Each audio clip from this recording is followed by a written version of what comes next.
माँ लक्ष्मी च विद्महे विष्णु पत्नी च धीमहि तन्नो लक्ष्मी प्रचोदयात्। मैं अपने वल्लभ संप्रदाय के अनुसार 31 के लिए अग्रसर होता हूँ। जिनके गुरुओं ने आज्ञा की है वो 31 को मनाए, और जिनके गुरुओं की आज्ञा 1 तारीख को मनाने की है वो 1 तारीख। तो ब्रजवासी हूँ, और ब्रजवासियों का तो नाम ही उत्सवी है।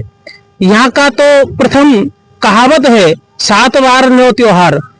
और जब हम गौ पूजन करके लक्ष्मी पूजन करते हैं तो अपनी बड़ी बहन की पूजा पहले प्राप्त होने पर गौ माता प्रसन्न होती है, और उसके बाद लक्ष्मी माता भी अपनी बड़ी बहन की पूजा होने पर बड़ी प्रसन्न होती हैं। राधे राधे मित्रों, ब्रजभाव के परिवार में आप सभी का स्वागत है। मित्रों, आप सभी को दीपावली की शुभकामनाएं।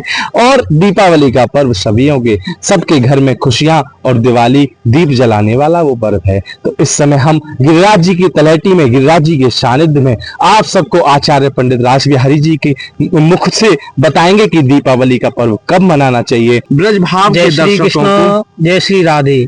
समस्त सनातन धर्मियों को मेरी ओर से दीपावली, गोवर्धन पूजा, भाई दूज की बहुत बहुत शुभकामनाएं, अनंत कोटि बधाइयां। मैं रासबिहारी कौशिक आज आपको ये बताना चाहता हूं कि यद्यपि हमारे सनातन धर्म में अनेकताएं होते हुए भी एकता का, बड़ी अखंडता का सामंजस्य देखने को मिलता है। एकता और अखंडता का सामंजस्य होते हुए भी अगर हम में किसी त्योहार को लेकर के विवाद हो तो ये उचित नहीं है। मेरा ऐसा मानना है कि अपनी अपनी जिन जिन गुरु परंपराओं से हम जुड़े हुए हैं उन गुरुओं के आदेशानुसार दीपावली का पर्व मनाया जाए। और एक दीपावली का ही पर्व नहीं, आगे आने वाले सभी त्योहारों को, उत्सवों को हम अपने अपने गुरु परंपरा के अनुसार मनाएंगे तो निश्चित ही हम में जो खंड खंड की भावना प्रकट हो रही है वो अखंडता की भावना में समाहित हो जाएगी। तो गुरु का आदेश ही सर्वोप्रिय होता है। गुरु के आदेश से, पंडित जी ने बताया कि गुरु के आदेश, जिस गुरु का जैसा आदेश हो उस गुरु के आदेश से दीपावली का पर्व मनाएं। आप क्या कुछ कहोगे अपने भक्तों के लिए, कौन सी मैं सभी सनातन धर्मियों से निवेदन करता हूं, जैसे कि शंकराचार्यों ने आज्ञा की है, जो शंकराचार्य को मानने वाले हैं वो शंकराचार्य जी के अनुसार 31 को मनाएं। जो महाप्रभु वल्लभाचार्य जी के अनुयायी हैं वो 31 को मनाएं, और अन्य आचार्य जैसे 1 तारीख की कह रहे हैं वो 1 तारीख को मनाएं। और भैया मेरा कहना तो यह है, मैं तो ब्रजवासी हूँ, और ब्रजवासियों का तो नाम ही उत्सवी है। यहाँ का तो प्रथम कहावत है 7 बार न्यो त्योहार। हम तो 7 दिन में जब 9 त्योहार मना सकते हैं तो ये 5 दिवसीय त्योहार में हम क्यों 1 दिन और 2 दिन करें। हम तो चाहते हैं कि 5 दिन ही रोजाना दीपावली मनाई जाए। हाँ, क्या सुंदर कहा, 5 दिन ही दीपावली मनाएं, क्योंकि ये तो ब्रज है और ब्रज में तो हर दिन उत्सव है। बहुत सुंदर।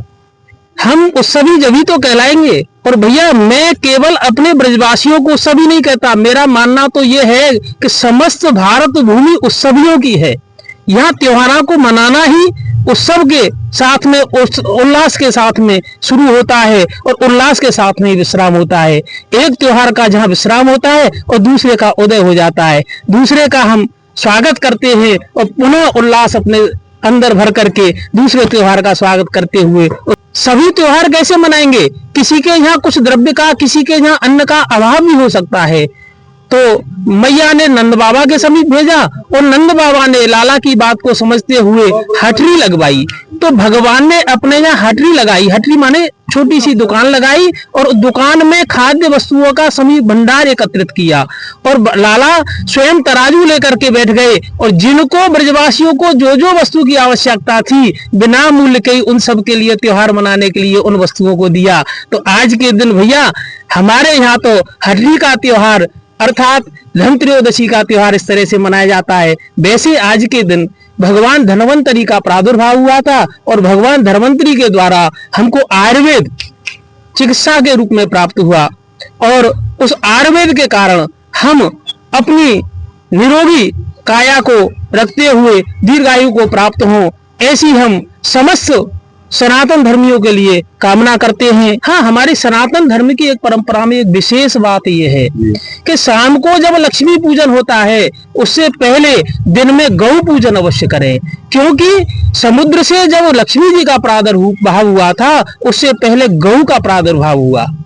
और जब हम गौ पूजन करके लक्ष्मी पूजन करते हैं तो अपनी बड़ी बहन की पूजा पहले प्राप्त होने पर गौ माता प्रसन्न होती है, और उसके बाद लक्ष्मी माता भी अपनी बड़ी बहन की पूजा होने पर बड़ी प्रसन्न होती हैं। और जिस घर में गौ पूजन करके लक्ष्मी पूजन किया जाता है वहां अपने दोनों हाथ देखा, सबसे पहले किसका पूजन? गौ माता का पूजन, क्योंकि गैया ही मैया है सर्वश्रेष्ठ। सबसे पहले बड़ी बहन गौ माता का पूजन करें दिन में, उसके बाद लक्ष्मी जी को पूजन के लिए। और क्या कुछ सामग्री से लक्ष्मी जी का पूजन? देखो, अपनी अपनी सामर्थ्य के अनुसार लक्ष्मी जी का पूजन किया जाता है। किस डेट में करना है पहले ये बताइए। इसके लिए मैंने आपको पहले ही कह चुका हूँ, निवेदन कर चुका हूँ कि 31 को जिनके गुरुओं ने आज्ञा की है वो 31 को मनाएं, और जिनके गुरुओं की आज्ञा 1 तारीख को मनाने की है वो 1 तारीख को। आपका क्या कहना है? आपके अपने शिष्यों के लिए?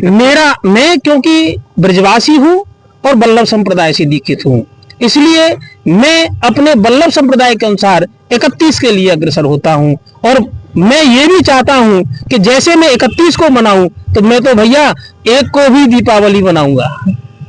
मैं तो अपनी कह रहा हूँ। तो लक्ष्मी जी तो 1 को ही पूजेंगी और 31 को, क्योंकि लक्ष्मी तो लक्ष्मी है, उनको तो हर कोई पूजने के लिए लायक रहता है, क्योंकि लक्ष्मी सर्वप्रिया, लक्ष्मी नमो पता है जी। लक्ष्मी पूजन के बाद में अगला दिन गोवर्धन पूजा रखा आता है। पुनः गोवर्धन पूजा का मतलब ये है, लक्ष्मी पूजन में ही बताएं पंडित जी। जी, लक्ष्मी पूजन में क्या कुछ करना चाहिए, क्या सामग्री होती है? लक्ष्मी पूजन में जिनकी सामर्थ्य है वो